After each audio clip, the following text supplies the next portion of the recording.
Немного волнуясь, с легкой дрожью в голосе она презентует результат своего многолетнего труда – книгу «Заснувшая вода». Это дебют Миланы Тангиевой, ее первое произведение, за которым стоит 10 лет кропотливой работы. Изучала очень много разной литературы, и научной, и смотрела очень много передач, посвященных традициям, обычаям ингушей, для того, чтобы вот не отходить от той достоверности. Ну и то я не утверждаю, что я вот первоисточник, как бы.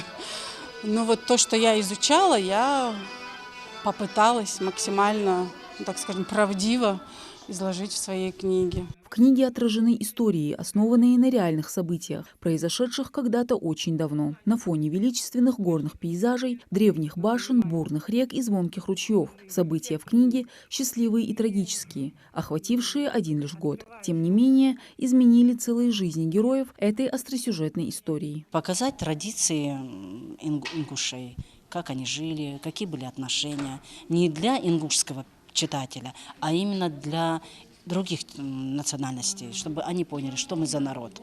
Вдохновение приходит временами, а порой даже пропадает на длительный срок, говорит автор. Для нее главным вдохновителем во время работы над книгой стал родной человек. Наша семейная легенда о том, как появился на свет мой прадед Тейп-Хаджи. Но я, конечно, очень много чего придумала, опираясь на этот основной сюжет. Он был просто как основа, а остальные сюжетные линии были мной придуманы вот как раз-таки именно для того, чтобы, помещая своих героев в определенные обстоятельства, я могла описать тот или иной ингушский обычай.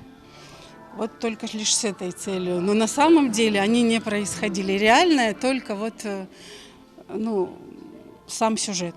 Вот сама основа сюжета, да, а все остальные детали – это как раз-таки придуманные обстоятельства для того, чтобы мне можно было как можно шире раскрыть ингушские традиции и обычаи. «Заснувшая вода» – это также книга о вечной любви, романтичной, разной, но порой своей силой толкающей на безумство, о чести и долге, требующих высокой платы, о настоящей дружбе, сохранившейся, несмотря на непреодолимые обстоятельства. И хоть «Заснувшая вода» презентуется только сегодня, прочесть ее на одном дыхании успело немало читателей. У меня самые светлые впечатления.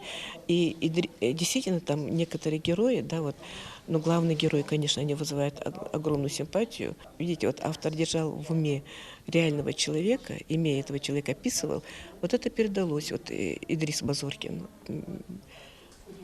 Такой интересный очень персонаж получился. Милана Тангиева – преподаватель Первого Санкт-Петербургского государственного медицинского университета имени Павлова. Написать книгу было ее мечтой, которая, наконец, реализовалась. Первый тираж «Заснувшей воды» небольшой, но это пока. Дальше больше, говорит автор. Кто не сможет найти ее в бумажном варианте, может прочесть в интернет-библиотеках, окунуться в события о человеческих ценностях, что неизменны во все времена. Мадина Цора, Али Зязиков, Магаз, 24.